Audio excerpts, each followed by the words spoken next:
No,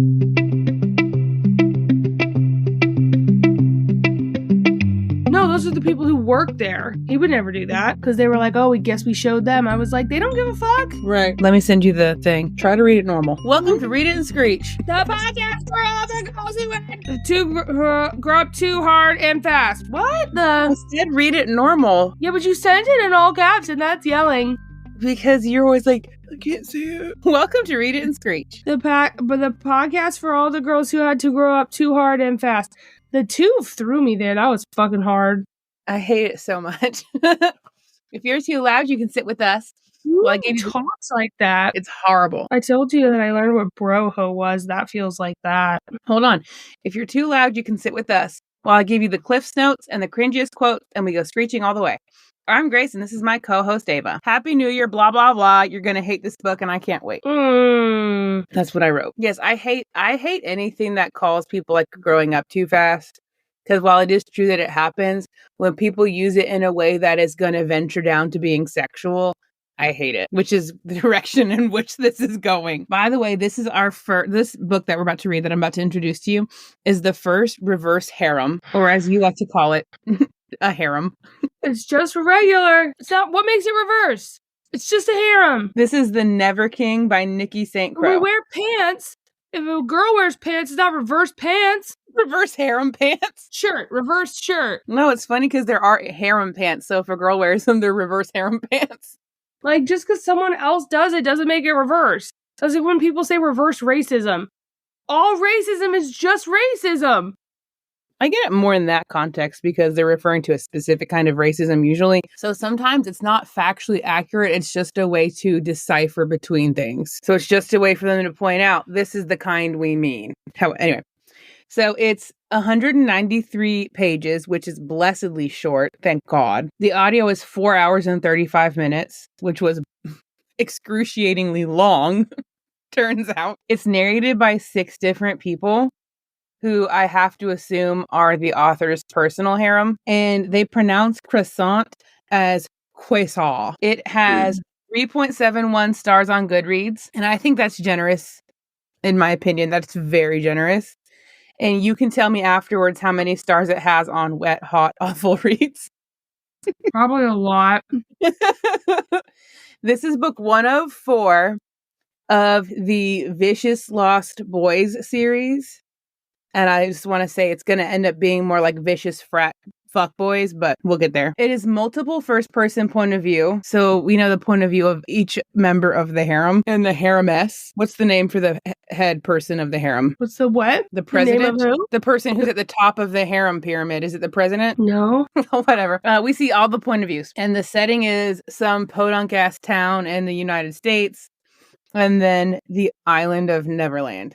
Hence, not 1 minute spent in France, so pronouncing croissant as croissant would have been perfectly acceptable. The characters are Winnie, who is on the eve of her 18th birthday. She's a sexually liberated teen who comes from a long line of women who go insane on their 18th birthday. Unless they're fucking dudes. Don't fuck me so I don't go insane.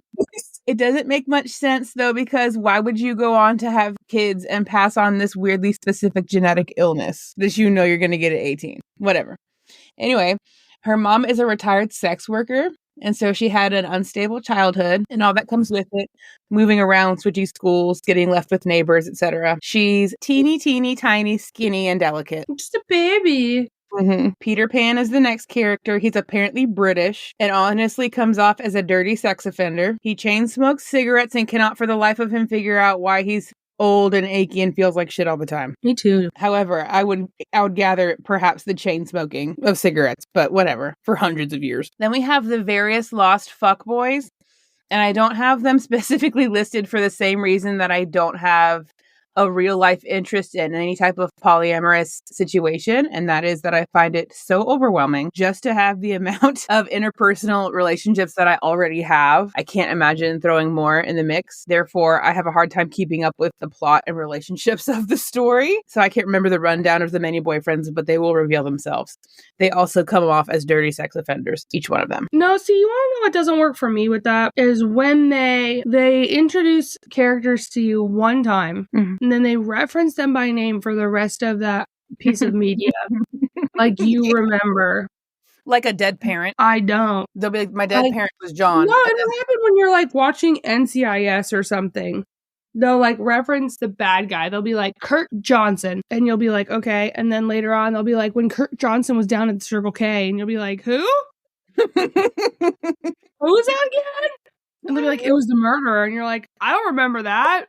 No, I have to do that all the time. I have to go back and reread and be like, who the hell is this? Is it a brother, an uncle, a cousin, a boyfriend? I don't know. The last character is Cherry. Cherry is the groupie of the Lost Boys. Really, her name's not Little Bird? No. And I forgot she existed entirely until the second time around.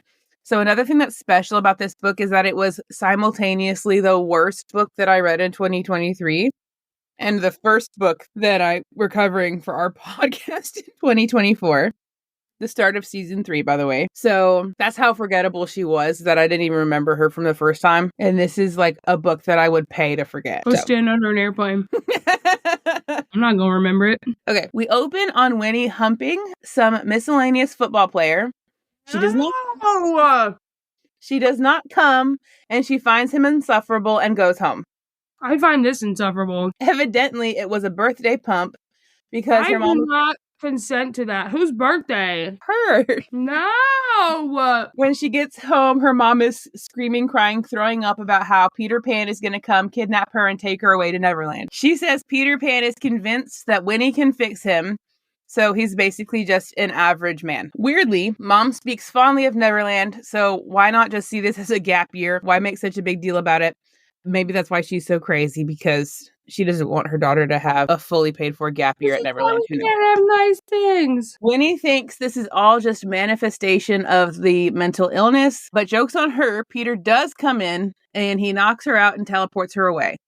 Who knows why he knocks her out, because she literally told him she would have come willingly before he did it. Peter hauls her unconscious body to their tree house that has dying leaves and smokes a cigarette because he's a chain smoker. He notes that she's prettier than her mom, her grandma, her great-grandma, and her great-great-grandma. Then he tells one of the fuckboys to keep watch over her, says, don't fuck her, and leaves. Winnie wakes up being watched by some hot twins with puffy lips. She's feeling disoriented despite the fact that her mom explicitly prepared her for this exact situation for 2 decades. After she flirts with the twins for a minute, a third hot guy with scars on his face comes in and adds nothing to the plot or scene. There's a lot of leering and brushing skin and lip licking right off the bat. There are also several minutes of conversation that provide zero context or information, and Scarface calls her stupid and leaves. So is Scarface Hook or somebody else? No, he's just speaker of the harem house. They take her to the kitchen and make pancakes, and then basically play good cop, bad cop with her while providing as little information as possible. Despite the fact that she's been willing and amicable to pretty much all of their requests, they note multiple times that she's not like other girls. I mean, she's not like the other darlings. Although they're obviously all attracted to her, they're the Lost Boys, and there's plenty of lost pussy all over the island looking to be found. There's like other girls? Mm-hmm. Lost Ew. pussy all over the island. One of the hot twins gives her 3 pancakes with butter and syrup, and they all watch her eat and get horny. They're all puzzled as to why they're turned on by pancakes and not over a sexy food like strawberries. The pancakes are like really good. She smells like secrets and forbidden fruit, which is, according to the Yankee Candle Company, specifically a tantalizing sweetness of ripe plums and the deep, rich allure of pomegranate. You're making faces, but you have to use words. I don't have any. Go with the faces. I never want to eat pancakes again. I am doing you a very large favor by giving you this synopsis so that you don't have to read it. I wasn't gonna read it. No part of me was ever gonna pick this up and read it. You don't know. What if you were in like a book club? What part of me would join a book club? What if you were being paid to be in a book club? You would have to pay me so much. So Cherry the groupie comes in and tells her the Lost Boys are all weird and they're lost because they don't have moms. Winnie shares her pancakes with Cherry with much protest from the horny men who were getting their jollies watching her eat America's most basic breakfast. They tell her to finish up because nocturnal Peter Pan is about to wake up and emerge from his weird tomb. So I guess it took a full 14 hours for her to slowly and seductively eat those pancakes. Because she got there, she woke up in the morning, she ate pancakes, and now it's nighttime. Oh my god. Who wrote this? Straight to jail. So Pan is waking in his weird coffin. Whether he was sleeping or just grumpy brooding, we don't know. What we do know is that he literally stepped out of his pants as if he was raptured. Apparently, the sun will kill him. He asks how Winnie is doing. The vampire. No, that was quite literally just a missed opportunity. Vampire. Lives There's no forever. vampirism Sleeps in the whatsoever. coffin. Sun will kill him. So he asks Scarface how Winnie is doing, to which Scarface replies, pretty. Pan tells him to go fuck Cherry to get his frustrations out because he's being a dick about everything. Pan, by the way, is not like the other Lost Boys because they had moms that left them and he was birthed by the island. He comes up out of the basement and joins the leering party of frat boys. He's not like other girls. And leads them all out onto the beach. Winnie is rail thin and full of fire. For the first time, this entire time, she does try to run away because she's like, okay, you're nuts and I should probably go check on my mentally ill mother. The grown men very easily catch up with the delicate, out-of-shape teenage girl and bring her back. Winnie does note to herself that it was probably useless to try to run away, but on the bright side, Pan does carry her back over his shoulder with her dress riding up her ass. She's happy about that? Yeah. Aren't you? No. He finally tells her that the Darlings took something from him and that he needs help finding it. He does not, however, tell her what it is, when it was taken, or which of them did it. The hot twins take her back to bed and leave her there. Sitting chained to the bed gives her the idea to fuck her way through the Lost Boys, just like she did to half of the boys' basketball team back home. Quick reminder that this girl has not graduated high school. Ew. But she is 18 as of 16 hours You ago. want to know what's disgusting about this? Everything. No, I'm gonna tell you. What is disgusting about this is that an adult wrote it. Oh, yeah. I genuinely feel like the people who write these books are like, they're just like reminiscing about when they were that age. And they're like, I'll just write about it. And it's not like... No, they're like, you know what would have been cool is if I had been like this promiscuous at 18. Like if I had been like a cool, promiscuous 18-year-old. So she starts by calling for the weakest of the Lost Boys, which is one of the hot twins. And she cries on his shoulder while his cock takes notice. You have to use words. You can't just What? He makes a night sky appear above them to try to distract her and be nice. They touch and rub and leer at each other, and his cock is hard as stone. No. He's so horny, it's painful. So he goes and gets a blowjob from a townie downstairs while everyone watches, including Winnie from her room. The other twin barges in and chides her for making his brother horny. He's also instantly hot and bothered. So much so that he lets it slip that Pan is dying. She sees how riled up he is and feels his hot cock and decides she's going to pivot and do him first instead. This is a punishment. They start humping each other when suddenly and without warning, Pan comes in. He says, no, go ahead and finish. And he sits there smoking a Newport while they continue to hump. He does interrupt right before the finale and kicks the guy out and fingers her with his unwashed cigarette hands. No! He makes her lick his fingers and he asks her how it tastes. And this is important for me to tell you because how did it not taste like a smoked cigarette? He tells her, we don't fuck darlings. Leaves. Now Pan is horny and mad and still chain smoking his cigarettes. Scarface comes to check on him and asks why he's mad. Pan snitches on the one for fucking her, but neglects to tell of his own involvement. To which Scarface calls him out because he still smells like crotch. Well, what we do know, what we can gather, the smell of her crotch is stronger than the smell of a cigarette. Winnie is up and at him the next morning. She slept with a whole basketball team. They are going to get venereal diseases they've never heard of. I know. Winnie is up and at him at 2 a.m., realizing that this has all the trappings of a hedonism 2 all-inclusive vacation without the $55 per night plus travel. Cherry comes to check on her and give her a cup of coffee that Winnie decides is better than Starbucks, which I find hard to believe. Cherry informs her that some of the Lost Boys are Fae, who have been banished from their Fae courts, and Peter Pan is convinced that the Darling stole his shadow, and that's what the fuck he's been looking for. Apparently, they have to wait to the full moon to try to explore her mind to see where her ancestors hid the shadow. And I guess they just kidnapped her a few days early so they could all walk around horny and try not to fuck her for a week. Okay.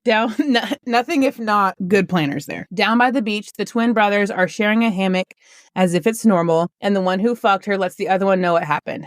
His cock twitches at the thought of her tight little pussy while sitting in a shared hammock with his brother. Brother muses that she's slutty just the way he likes them. They're planning a party when Cherry approaches and asks if Winnie can come. They begrudgingly agree. They say they're a bit nervous about the upcoming ceremony to look in her mind, because apparently their sister, who's still queen of the court they were kicked out of, is the one who can look into their mind. They're nervous because they're not sure if she's forgiven them for murdering their dad. Okay. Yep. Across the island in the court that they got kicked out of, a being referred only to as the Brownie runs to snitch to their sister Tilly, that's her name, that there's another darling with Pan and that they're probably going to come ask her for help. She hints that she's been sabotaging him this whole time so that she can take his half of the island. So this is the first nibble of plot that we've been given this whole time. We are in chapter 14. We're about halfway through the book. Yes. The first nibble of plot. The twin that didn't get to fuck her last night runs to tell her the news that she's invited to the bonfire tonight.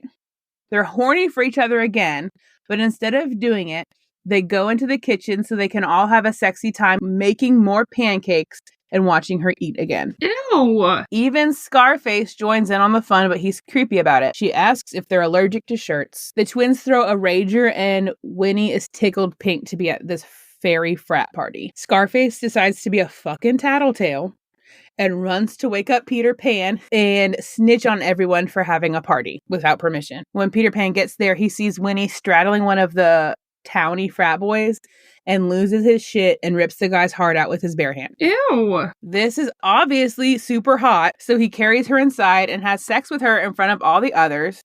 He spills his cum in her, and then the twins spit roast her immediately after. No.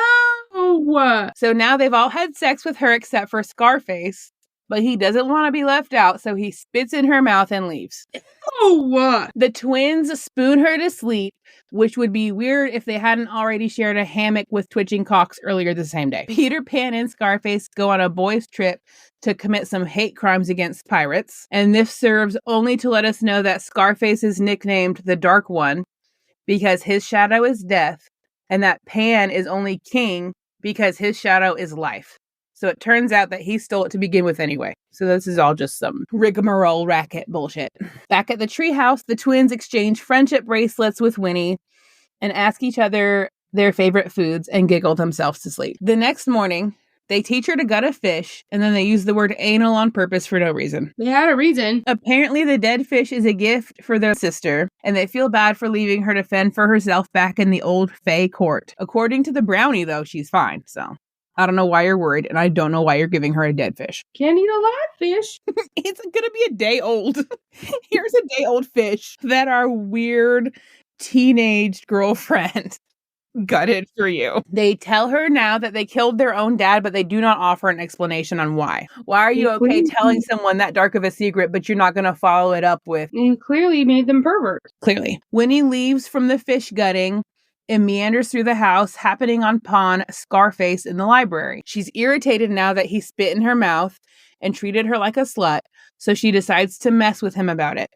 She crawls into his lap and gives him a proud hard-on. He's not having it, though, so he slaps a tit and leaves her high and dry in the library. Okay, that makes sense. This is where Peter Pan finds her staring forlornly out the window and pretending to read. He recaps to her the singular paragraph of plot that we have had throughout this entire book.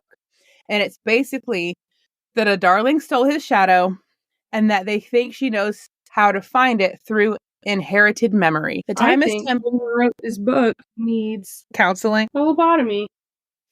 Counseling. The time is coming for through the eye. A screwdriver through the eye. See, lobotomies have a very complicated and abusive history. I think this feels like a lobotomy. The time is coming for Tilly to scramble Winnie's brain, and she's feeling more and more nervous about it, but they tell her that since she's not like other girls, she won't go insane. Also, the friendship bracelet they gave her is magical, and it will protect her. Of course it is. Tilly gets right to it, rooting around in Winnie's brain. It's a whole big thing, and they're all having second thoughts, but no one steps in until rude Scarface does. He takes her up to his room, and cuddles with her the rest of the night while Tilly is standing there with her dick in her hand. I don't remember writing that. What about her fish? With her fish in her hand. So Winnie has a vision while in Scarface's bed, wherein she sees Tinkerbell killing her great-great-great-great-aunt, while her great-great-great-great-grandmother watches.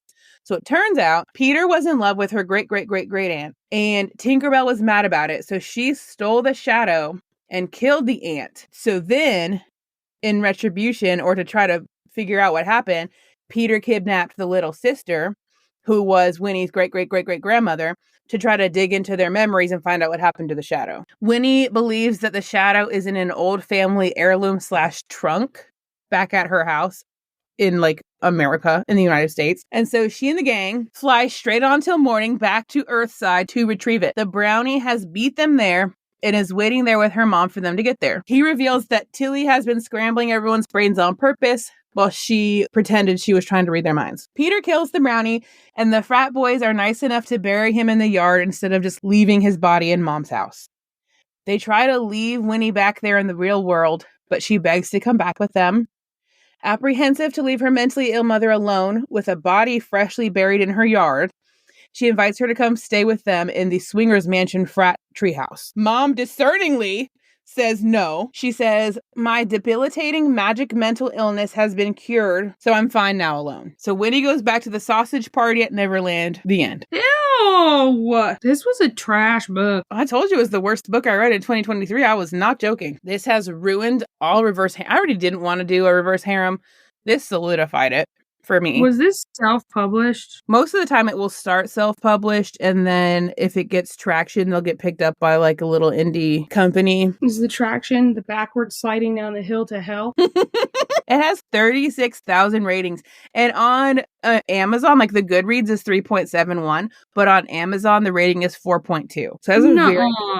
I am looking at it right now. What is wrong with you people? You have no taste. No taste. It was literally, to me, it was, maybe this was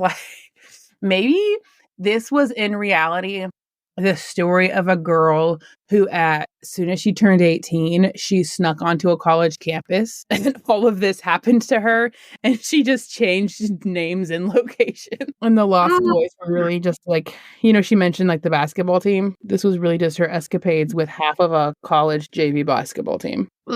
Peter Pan was the assistant coach who's like only 24 and has no business being around young college age people. That is so gross. Isn't that so vile? It's another one of those things. In the beginning of it, she's like, oh, I aged everybody up. And I'm like, not enough. How old were they originally? Well, because, in the original Peter Pan, they're like kids or whatever. So she's like, oh, this is an aged up version. And I'm like, yeah, but what was stopping you from another 2 years, Oh, so initially she was like, they should be 14 and fucking? No, she was like, no, I did a good thing. I made sure they weren't teenagers. But I'm like, no, you didn't, though.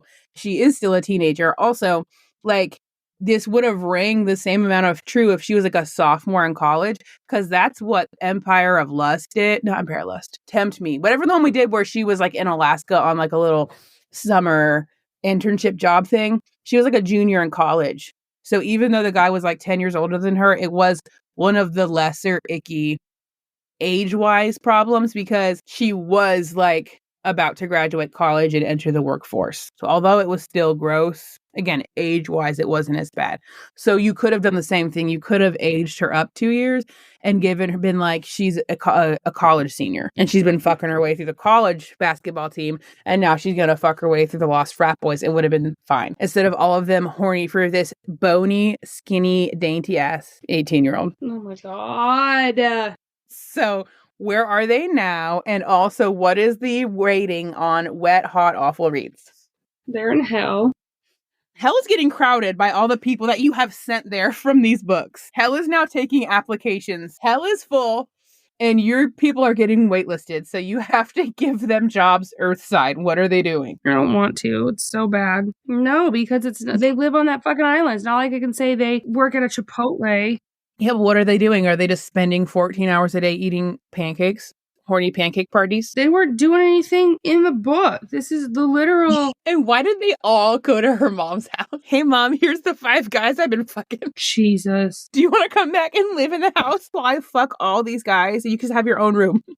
Over to the side. Peter Pan's in the basement, Scarface is in the attic, and then the twins and frat boys are on the main level, and we fuck in all these rooms. But you can stay with Cherry in her room in the guest house. What's her mom doing while her daughter is... This is like when everyone, like when an 18-year-old gets a job at Sonic, and everyone who works there is like a skeezy boy, and then the manager is like dating the 18-year-olds, even though he's like 22 or 26. And then she slept with all the guys who worked there and ended up with the manager. There you go. I know a girl that happened to, but it was an ice cream shop, not a Sonic. But it's okay. They got divorced and then she married a good guy. I feel like, they tried to go back to Neverland and they realized they couldn't cross over unless it was her birthday. So they had to spend a year doing something, right? And so they ended up just like all getting jobs at like a local grocery store. No, because if that happened, they would be like, let's go to Dubai and do ridiculous shit. Like that's how that author would write that. She would never write something as menial as let's get jobs. How would they get to Dubai? Peter Pan would be like, I'm going to sell this amulet that's worth $50 billion that I just so happen to have in my sock. People are literally obsessed with this author. I don't know. I thought because they're like, oh, it's like Sexy Peter Pan where she gets with the villain. I thought it was going to be like her getting with Captain Hook. I was like, oh, that's cool. And then she just fucked her way through all the boys. And I was like, this is not at all where I thought it was going. What's the rating on Wet Hot Awful Reads? 0.2. 0. Okay, well, here's the question. 1 being like not that bad and 5 being the wettest and most awful. Nuh-uh. Wet Hot Awful scale, you'd think that the higher on the scale, the worse the book was. Then it would be 5. Right. But I'll read a bad book. I don't give a fuck. I've read lots of bad books. I've read lots of Kindle Unlimited books that, weren't like necessarily good literature, but they were a fun read. This was absolute trash. It was not fun. But recording this was fun. Thank you for listening to Read It and Screech. If you'd like to support the podcast, you can always rate, review, and subscribe. Bye.